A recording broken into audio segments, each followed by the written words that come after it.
agradecer a la Asociación Argentina de Economía Política de esta facultad por haber invitado al doctor Reich. El doctor Reich, voy a ser breve en un short CV, fue profesor o es profesor de la Mainz University of Applied Science en Alemania. Se desempeña allí como docente e investigador. Sus temas principales son la macroeconomía de crecimiento, las cuentas nacionales y los números índices. Bueno, es miembro de numerosas asociaciones de economistas en Alemania, como la German Economic Association, la German Statistical Association y la Association of Political Economy in Germany. Particularmente, el profesor Reich formó parte y forma parte del Council de la importante Asociación Internacional sobre el ingreso y la riqueza, el International Association for Research in Income and Wealth, IARIC, en donde mayormente se discuten temas que tienen que ver con la medición en economía. Y también formó parte del Council of the International Input-Output Association, español, matriz y segundo producto. El profesor Reich tiene numerosos antecedentes en la investigación económica y en el tema de medición económica, tales como haber tenido el honor de trabajar con Patrick Ruggles. Patrick Ruggles es uno de los fundadores, o el fundador de las cuentas nacionales en Estados Unidos. Ha intervenido en la redacción de una de las primeras versiones del Manual de Cuentas Nacionales y hasta hace pocos años atrás ha publicado un libro muy interesante, el National Council on Economic Values, Studying Concepts, donde marca y hace un análisis de las vinculaciones y oposiciones entre los conceptos implícitos de teoría de valor en el Manual de Cuentas Nacionales versus la teoría económica de valor en sus distintas acepciones, como la marginalista, la teoría de valor trabajo, etc., así como una revisión exhaustiva y crítica de la teoría económica de números índices y las propuestas acerca de la medición de la PPP o Purchasing Power Parity. Bueno, yendo al punto de hoy, el profesor va a presentar un work in progress acerca de la teoría del intercambio desigual, aplicando las propuestas que podemos encontrar en el Manual de Cuentas Nacionales y en los últimos avances estadísticos acerca de la medición de la PPP, que nos permite evaluar empíricamente la teoría de intercambio desigual y su comparación con la teoría de Previch-Singer de la determinación de los términos de intercambio. El título es An Equal Exchange in International Trade, All Theories Reviewed in the Light of New Statistical Method. So, what's going on? Thank you, Chairman, for the invitation to this beautiful conference. If you bear with me for this last session, I hope I am still able to show you something interesting, especially something that has to do with the famous economist from this country, British. Ladies and gentlemen, the topic you see here on the screen, unequal exchange in international trade, does not belong to the core of economics teaching today. The science of economics has been built on the assumption that trade is always equal. Otherwise, it would not take place. If you look up textbooks on international trade, you will find the term inequality in the index. But there has been a time when inequality of exchange was at the order of the day, namely when the newly independent colonies after the Second World War became aware of the fact that gaining independence from colonial rule did not by itself open the road towards economic development and growth. This was in the 60s and 70s of the last century. The idea that inequality in exchange may be a constraint to self-sustained growth came up at that time as an effort to understand the global economic situation. It led to policies of import substitution and cutting off from the global market trade restrictions. When these policies failed, they were replaced by the opposite, export promotion, globalization, and so on. The idea of inequality in exchange was dropped together with the policy of import substitutions, and it made sort of relevance anymore. I believe, though, that discarding this topic of inequality has been premature.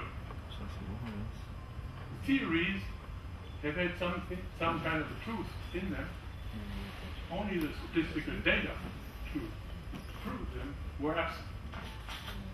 Meanwhile, we have a new tool.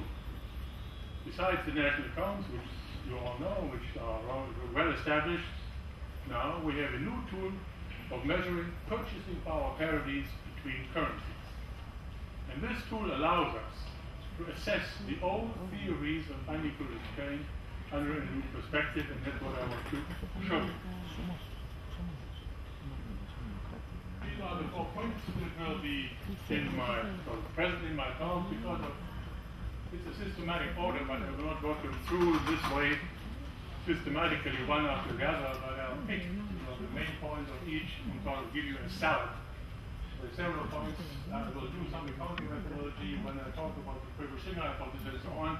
This is just to give you an idea of what's in the paper. That is, of course, of a longer nature than what I'm going to present to you.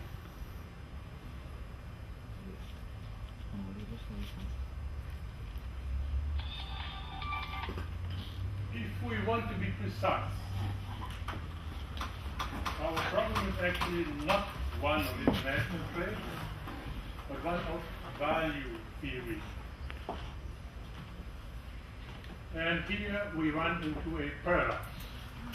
The standard theory of economic value says that the value of a commodity is determined in one and only one way, namely by exchanging it against some other commodity.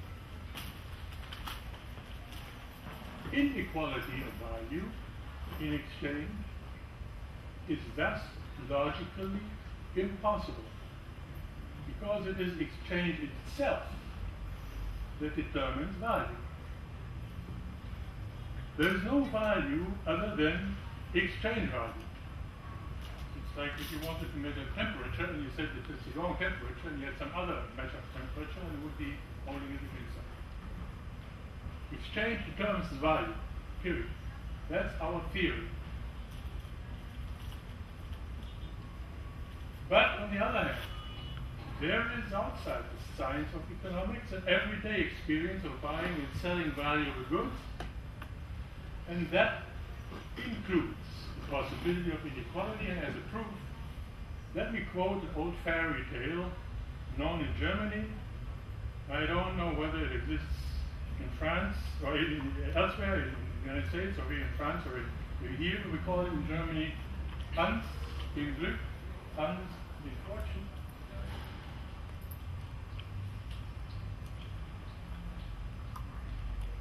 Juan in Schwarze, Siddisa, says, I'll give you a story. Hans, after 7 years of loyal service to his master, is delivered and sent home with a chunk of gold as a reward. He shoulders it, but after marching for a while in the heat of the day, he grows tired, and when a rider on his high horse passes by, easy going, he lets himself talk into exchanging the gold for a horse. Happy about their business, he mounts the horse and rides off. But not having learned how to ride, he has difficulty commanding the horse. And when the farmer taking a cow to the market passes by, he exchanges the horse for the cow, enjoying its milk. he runs into trouble again in milking the cow, which makes him give away the cow to a goat for a chicken, and finally he loses even the chicken, recovers the last mile to his own empty-handed, and that is the gist of the story.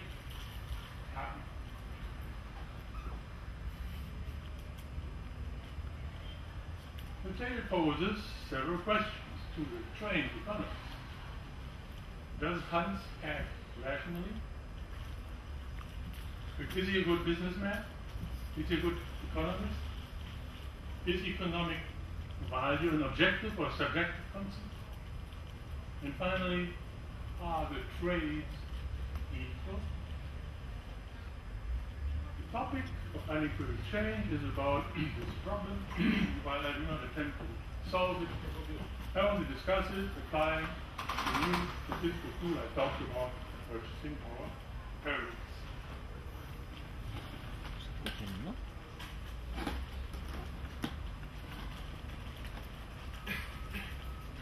The earliest attempt to find some hidden mechanism for an asymmetric situation in the world economy in the 60s and 70s, namely situations that sometimes were growing and others were not, was due to previous Singer, and here you have maybe his definition: unequal exchange in foreign trade to the map. Okay? Yeah. Okay. Unequal exchange, oh that's better. Unequal exchange in foreign trade is exhibited by falling terms of trade between low income and high income countries. That's his hypothesis. For the hypothesis, let me deliberately call it a hypothesis. That was an idea he had. And then he steps up and explains, gives a theory behind. And it says the reasons why these falling terms of trade may occur are four.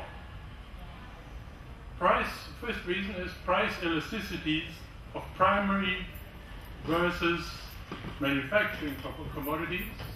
That is, he said, primary commodities, the market of primary commodities have low elasticity, and the markets of manufactured goods have high elasticity. So what happens when the price of commodity falls? Well, for primary goods, the price will fall, but you have no reaction in quantity. So those countries exporting primary commodities, their exports will hardly increase in value. The price is low or falls, and the quantity doesn't react. On the contrary, manufactured goods are price elastic, so when their price falls, quantity increases, and maybe even the value also, imports, increases. So you have, for those countries who import manufactured goods, you have the balance of trade deficit.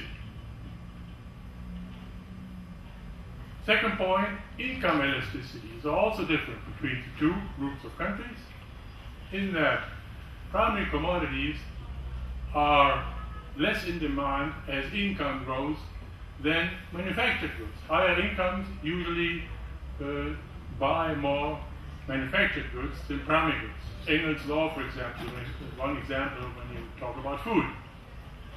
So as the world income grows, those countries exporting manufactured goods have a favorable position.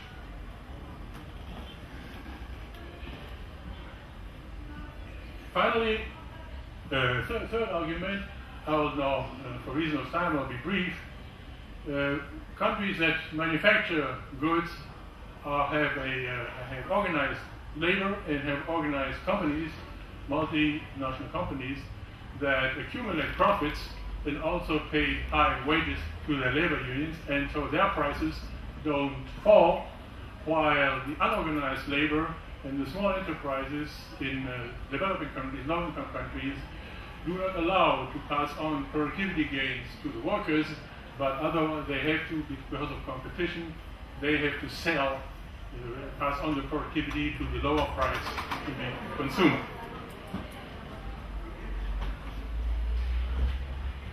All right. As I said, the theory of Crespo was then discarded because of maybe its political implications, but it had one positive effect.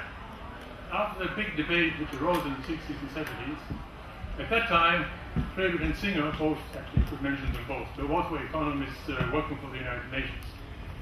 Singer, by the way, I think was in German because the German name, Hans Singer, is German. So they had not real data. But since then, international organizations produce those data, so we can look today at some examples. And here you see the terms of trade in the last 30 years. And I chose 3 countries. The blue line is the United States. Then the green line is Venezuela, and Argentina finally is, well, what would you call it? It's some kind of purple. Well, there's no tendency for these terms of trade in any direction. You cannot call them really falling or rising or whatever. It's what we observe is a rather irregular movement. And in that sense, I should say, and there has been the discussion over the years, has been the result that whether terms of trade really fall for a specific group of countries cannot really be asserted. All terms of trade theories show a irregular behavior, and in that sense, the assumption of Crespo, namely that terms of trade are regularly falling, is not correct. But as I would like to show you, we may have another reason to look at this assumption in a more distinct way.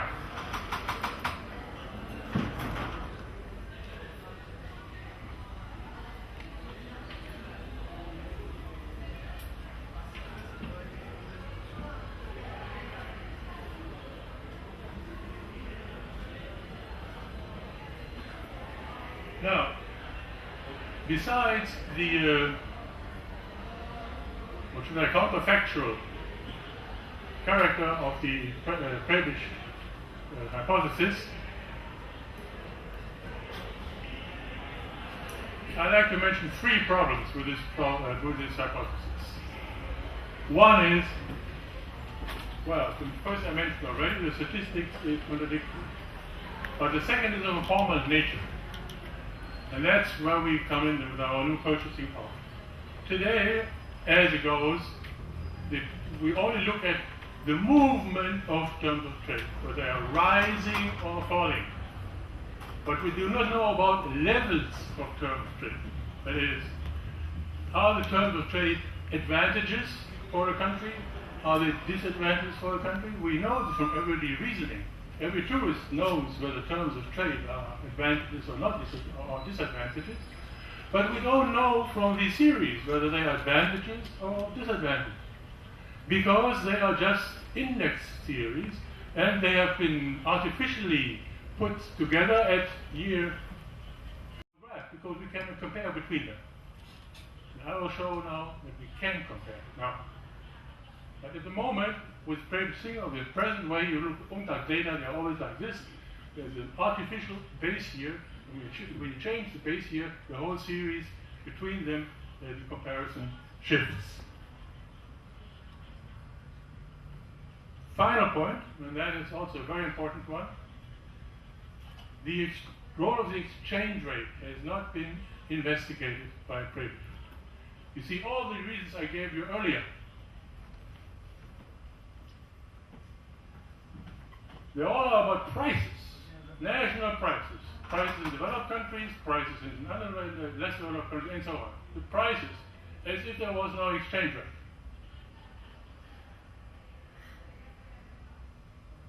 But terms of trade, as you see in the simple formula, you all know this formula, there are 3 variables: national prices, foreign prices, and finally the exchange rate. And in this last presentation before this one, We actually heard a lot about what determines the exchange rate. It's an independent variable. It's not determined by conditions of production or consumption. It's determined by interests, by expectations, by financial considerations. You cannot produce a currency, or you cannot consume a currency. So there's no real economy in that in that exchange rate. It's determined by other factors than those that have to do with our internal or domestic prices of production and consumption. And this third factor is crucial in determining our terms of trade as a third variable.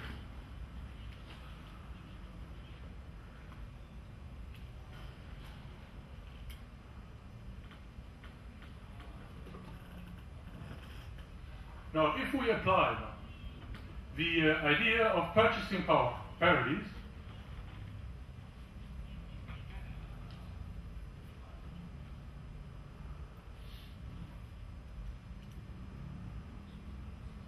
we must do a little bit of accounting methodology,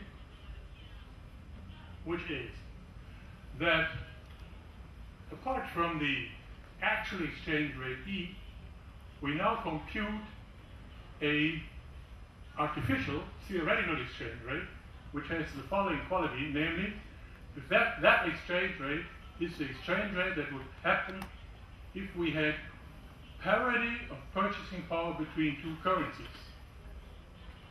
To give an example, in the year 2000, which we're looking at, the peso, the Argentina, when you exchange it into foreign currency, it lost 40% of its value. It means that you could only buy, say, 2/3 of a hamburger for the money that you spend inside Argentina for one full hamburger. So the mere use of the foreign exchange market really had the consequence that abroad you could pay less, you could buy less than at home. And with these formula, which I don't have the time to really explain, we compute, that's the purchasing power parity system that we have now. We compute an exchange rate which is artificial in the sense it's not the actual one, but it's the one that would happen if we had equal exchange, equal parity between two currencies.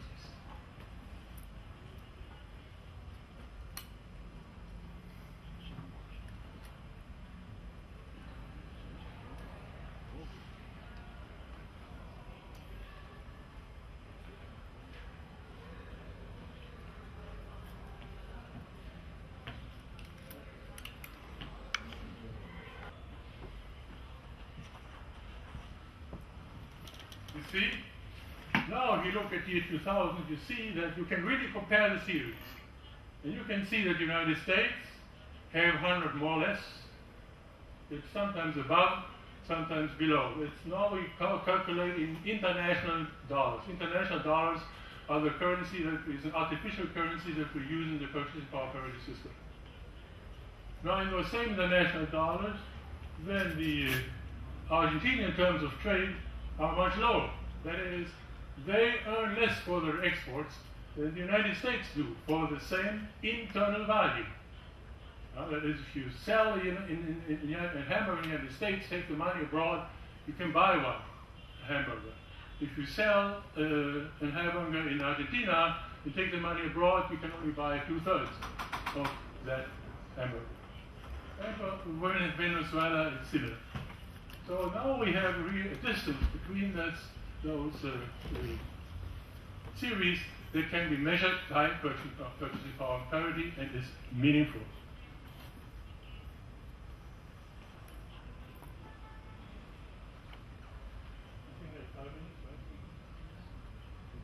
All right, I promised two economists to talk about Emmanuel, Agiri Emmanuel. He brought up the idea of unequal exchange himself. He coined the term. And his theory is that the reason for unequal exchange is that in some countries, the labor is paid less than in other countries. With same labor, by the way, same productivity, same quality of labor, but in some countries it's less trade than the other countries. And that means that you export value added. So you can now calculate so-called real trade balances, and I show you one of these.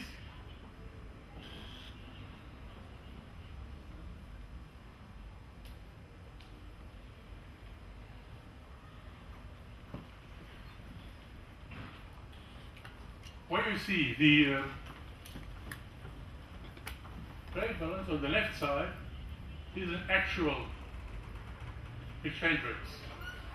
So you have the United States have $1 billion in year 2000 of 436 negative, which is 5% of GDP.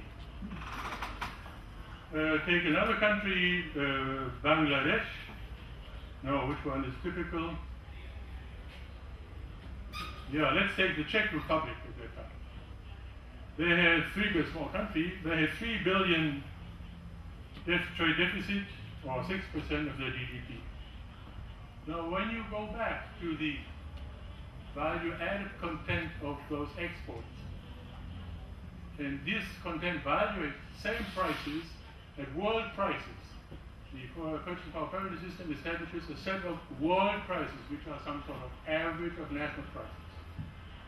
So if you value the exports in terms of the internal value added, which is more than actually paid for, then you get the real trade balance, and then you see that actually the United States have even a higher deficit, that is, they import value added from other countries.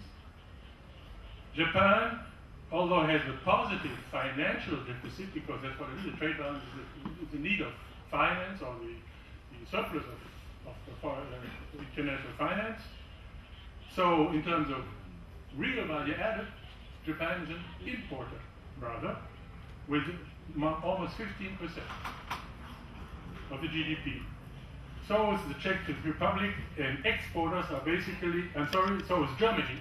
So is Germany, an importer, 12% of GDP, and 18, 15, and 10% is the low-income countries that have a negative trade balance in actual exchange rate, but they have a positive trade balance in terms of real value. Now, the lesson of this is not difficult to understand. If you have an exchange rate that devalues the currency the moment it leaves the country, then of course you export more value than you import. And this is the inequality in exchange that we can now measure. And I have some kind of homework for you to do. That is whether the 4 arguments that Robert Prebisch came up for explaining falling terms of trade, which actually don't apply because the terms of trade already fall, but could it be that these 4 arguments explain not the falling terms of trade, but the disadvantages, the disfavorable terms of trade for some countries in favor of some other countries? We all know the terms of trade can be favorable, they can be unfavorable, but there must be a middle in between, and the middle in between is given by this artificial exchange rate of purchasing power parity, exchange rate, purchasing power parity.